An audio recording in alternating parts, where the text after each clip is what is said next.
दोस्तों आज के इस एपिसोड के अंदर हम भारत के एक केंद्र शासित प्रदेश पौंडीचेरी या फिर पुदुचेरी के बारे में फुल इंफॉर्मेशन लेने वाले हैं कि हम वहां पे किस प्रकार से पहुंच सकते हैं, कहां रुकें, कहां कहां घूमें, पर पर्सन के हिसाब से हमारा खर्चा कितना हो जाएगा, ऑटो से घूमें या फिर बाइक रेंट पे लें, अगर बाइक रेंट पे लेंगे तो कहां मिलेगी, कितने में मिलेंगी, ये सब हम इस एपिसोड के अंदर जानने वाले हैं। हेलो दोस्तों, मैं हूं आपका दोस्त बीएल बिश्नोई और आप देख रहे हो यात्रा गुरुजी यूट्यूब चैनल। सबसे पहले हम बात कर लेते हैं कि हम पौंडीचेरी किस प्रकार से पहुंच सकते हैं। तो यहां पे आपके पास तीन ऑप्शन है। पहला ऑप्शन है बाय ट्रेन का, आप अपने शहर से पौंडीचेरी रेलवे स्टेशन तक आ सकते हैं। यदि आपके शहर से पौंडीचेरी रेलवे स्टेशन तक डायरेक्ट ट्रेन नहीं है तो उस स्थिति के अंदर आप विल्लुपुरम जंक्शन तक आइए या फिर आप चेन्नई रेलवे स्टेशन या फिर वहां से होते हुए आप आ सकते हैं। विल्लुपुरम से पौंडीचेरी के बीच की जो डिस्टेंस है वो करीब 40 किलोमीटर है, तो यह दूरी आप वापस ट्रेन, बस या फिर टैक्सी के माध्यम से कवर कर सकते हैं। सेकंड ऑप्शन है हमारे पास बाय फ्लाइट का। तो पौंडीचेरी एयरपोर्ट तक केवल बेंगलोर और हैदराबाद से ही फ्लाइट आती जाती रहती है। तो इस स्थिति के अंदर आप यहां पे चेन्नई इंटरनेशनल एयरपोर्ट तक आएंगे और फिर चेन्नई इंटरनेशनल एयरपोर्ट से पौंडीचेरी तक की जो डिस्टेंस है वो आप आगे बस, ट्रेन या फिर टैक्सी के माध्यम से कवर कर सकते हैं। और थर्ड ऑप्शन है हमारे पास बाय बस का। तो देश के किसी भी कोने से आप यहां बाय बस के माध्यम से आ सकते हैं। बस की कनेक्टिविटी यहां पे बहुत ही अच्छी है क्योंकि यह एक शानदार पर्यटन स्थल है। चलिए दोस्तों, हम पौंडीचेरी पहुंच चुके हैं और अब बात कर लेते हैं कि हमें रुकना कहां पर है।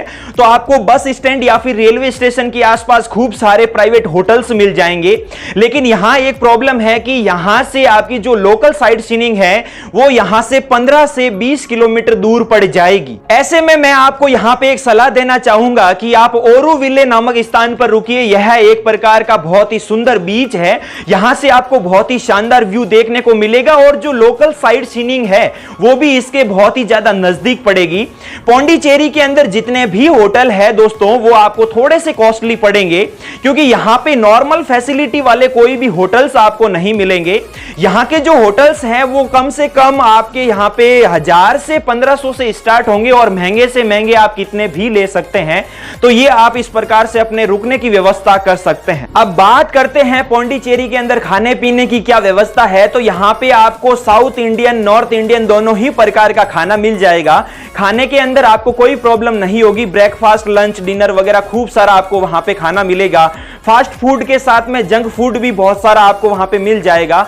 आपको वहां पे खाने के लिए कोई भी प्रॉब्लम नहीं होगी। अब बात करते हैं पौंडीचेरी के अंदर हमें कितने दिन का यहां पे ट्रिप बनाना चाहिए, कहां कहां घूमना है और यहां पे आने का सही समय कौन सा है।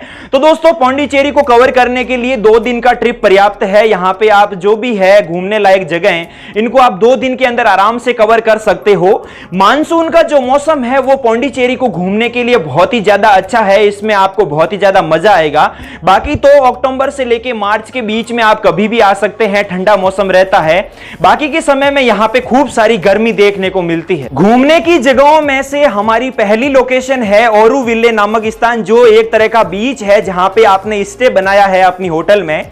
तो यहां पे इस बीच पे आप खूब सारे मजे कर सकते हैं। यहां की ब्यूटी आपको लुभाएगी। यहां आपको बहुत ही अच्छे अच्छे प्राकृतिक नजारे देखने को मिलेंगे, साथ ही साथ समुद्र से आने वाली ठंडी ठंडी हवाओं को भी आप लहरों के साथ में एंजॉय करेंगे। यहां पास ही में एक मैत्री मंदिर भी है। मैत्री का अर्थ ही मित्रता और एकता होता है। इस मंदिर को किसी भी जात पात या फिर धर्म से मतलब नहीं है, हम सब भाई भाई हैं, यह इस बात का प्रतीक है।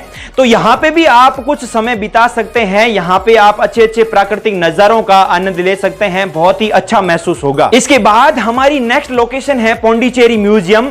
यहां पे आपको बहुत सारी प्राचीन पुराने समय की अच्छी अच्छी चीजें देखने को मिलेगी। तो यहां पे आप फोटो शूट वगैरह कर सकते हैं। बहुत ही अच्छी अच्छी नॉलेज यहां से आप प्राप्त कर सकते हैं।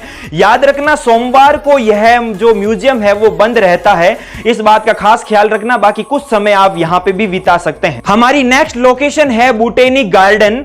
अगर आप फोटो शूट के शौकीन हैं तो यह गार्डन सिर्फ और सिर्फ आप ही के लिए बना है।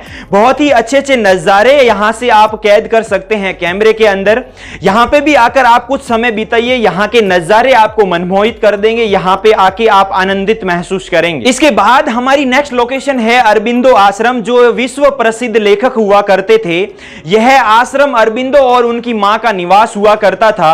यहां पे आपको लाइब्रेरी, रेस्टोरेंट, लॉन, इसके साथ ही बहुत सारी अच्छी अच्छी चीजें आपको देखने को मिलेगी। नेक्स्ट लोकेशन है भारती पार्क। यहां पे आपको भी बहुत सारे अच्छे अच्छे नजारे देखने को मिलेंगे। जिस प्रकार से बोटेनिक गार्डन आपने देखा था, यहां पे भी आप बहुत अच्छी अच्छी फोटोज क्लिक कर सकते हैं। इस गार्डन के अंदर आप किसी भी लोकेशन के ऊपर फोटो क्लिक कीजिए, आपको बहुत ही अच्छे अच्छे नजारे देखने को मिलेंगे। इसके बाद आप आगे बढ़िए डुप्लेक्स स्टेचू की तरफ। इतिहास में डुप्लेक्स जो है वो पौंडीचेरी के गवर्नर रह चुके हैं। इनके इस दुनिया के अंदर दो स्टेचू बने हुए हैं, एक फ्रांस के अंदर है और दूसरा ये गवर्नर होने के नाते यहां पौंडीचेरी के अंदर बनाया गया है। तो कुछ समय आप यहां पे भी व्यतीत कर सकते हैं। यहां पे आपको घूमने में बहुत ही ज्यादा शांति और आनंद महसूस होगा। इसके बाद हमारी नेक्स्ट लोकेशन है विनायगर टेंपल।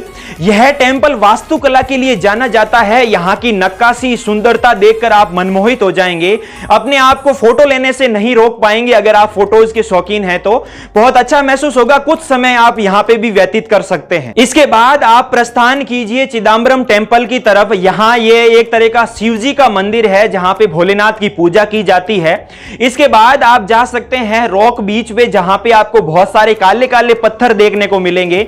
यहां भी आती हुई लहर और ठंडी ठंडी हवाएं आपको बहुत ही ज्यादा अच्छा महसूस कराएंगी। यहां पे भी आप प्राकृतिक ब्यूटी का आप नजारा जो है उसका आनंद ले सकते हैं। इसके बाद हमारी नेक्स्ट लोकेशन है पैराडाइज बीच। यह एक प्रकार का पानी के बीच में बना हुआ छोटा सा लैंड है, जिसको आपको बोट के माध्यम से जाना होगा, जो 250 से 300 रुपए आपसे चार्ज करेंगे। इसी बहाने आप बोट का भी आनंद ले लेंगे और इस बीच के ऊपर आपको ऐसा महसूस होगा जैसे आप फॉरेन कंट्री को विजिट कर रहे हैं। यहां आपको बहुत ही अच्छे अच्छे नजारे देखने को मिलेंगे, साथ ही ठंडी हवाओं के साथ में आती हुई लहरों को आप इंजॉय कर सकते हैं। इसके अलावा यहां पे सिरेनिटी बीच और पोंडी मेरीना बीच भी है, तो आप यहां इन बीच को भी मिस मत करना। यहां पे भी आप घूम के जरूर आना, या फिर बहुत सारे बीच आप घूमोगे तो सारे एक जैसे ही नजारे देखने को मिलेंगे, आपको कोई दिक्कत वाली बात है नहीं, क्योंकि बीच तो बीच होते हैं, सारे एक जैसे ही होते हैं।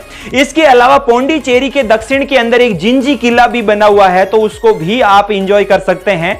जिंजी किले पे जाने के लिए आपको थोड़ा सा ट्रैकिंग करना पड़ेगा पहाड़ी के ऊपर, तो आपके पास अगर एक्स्ट्रा समय बचता है तो इस किले को भी विजिट कर सकते हैं। अब बात करते हैं इन लोकेशन को विजिट करने का जो साधन होगा वो हमारे पास क्या होगा। तो यहां पे आप ऑटो टैक्सी के माध्यम से इनको कवर कर सकते हैं, जो 1000 से 1500 रुपए पर डे के हिसाब से आपसे चार्ज करेंगे और 2 दिन के अंदर सभी लोकल साइट सीइंग या फिर जितनी भी घूमने लायक जगह है वो आपको विजिट करा के दे देंगे।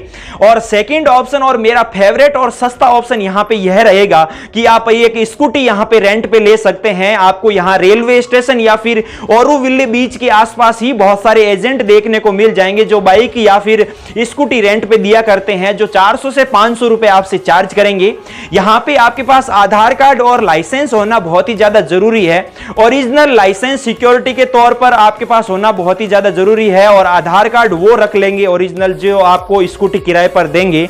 तो इस बात का आप खास ख्याल रखना। बाकी 400 से 500 रुपए में बाइक रेंट आप ले सकते हैं। अब बात करते हैं 2 दिन के इस ट्रिप में हमारा बजट कितना बैठ जाएगा और हमारा खर्चा कितना हो जाएगा। तो मैं बात करूंगा यहां पे अगर आप स्कूटी के माध्यम से घूमते हैं तो यहां 2500 से 3000 रुपए पर पर्सन के हिसाब से आपका खर्चा आराम से बैठ जाएगा, और अगर ऑटो टैक्सी के माध्यम से घूमते हैं तो वही खर्चा 5000 से 6000 के बीच में आपका बैठेगा। तो अपने हिसाब से आप देख लीजिएगा। तो दोस्तों यह एपिसोड था पौंडीचेरी ट्रिप से रिलेटेड। उम्मीद करूंगा आपके सारे सवालों का जवाब मैंने यहां पे दे दिया है। फिर भी आपके कोई भी क्वेश्चन बचते हैं तो आप कमेंट बॉक्स या फिर इंस्टाग्राम पे मुझे पूछ सकते हैं, लिंक डिस्क्रिप्शन में मिल जाएगा। मुझे इंस्टाग्राम पे फॉलो करना बिल्कुल मत भूलना। इसी तरह की इस चैनल पर मैं यात्रा गाइड के वीडियो लाता रहता हूं, तो जाते जाते आप चैनल को सब्सक्राइब करना बिल्कुल मत भूलना।